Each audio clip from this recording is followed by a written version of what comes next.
Hello বন্ধুরা, কেমন আছেন সবাই? আশা করি সকলেই ভালো আছেন। আমি ভালো আছি। তো দেখেন, দুপুরবেলা এক জায়গায় গেছিলাম। তো সেখান থেকে ফেরার পথে এই জায়গাটা আমার চোখে পড়লো। মানে এই জায়গা দিয়ে যাচ্ছিলাম আর কি। অস্থির একটি জায়গা, অস্থির একটি ভিউ, অস্থির।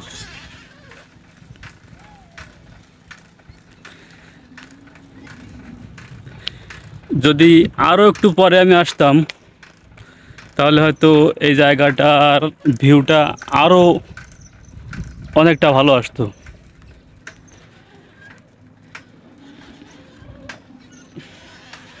তো এরই মধ্যে একটা কথা আপনাকে বলে রাখি, যারা আমার চ্যানেলে যারা নতুন, তার অবশ্যই আমার চ্যানেলটিকে সাবস্ক্রাইব করবেন এবং পাশে থাকা বেল বাটনটি অন করে দিবেন, যাতে সবার আগে পেতে পারেন। আর যারা ইতিমধ্যে সাবস্ক্রাইব করেছেন তাদেরকে অসংখ্য ধন্যবাদ। ওয়াও, কি ভিউ! ছাড়লেই এই ভিডিও, যদি এই কি ভিউ, ছাড়লেই পুরো ফর ইউ।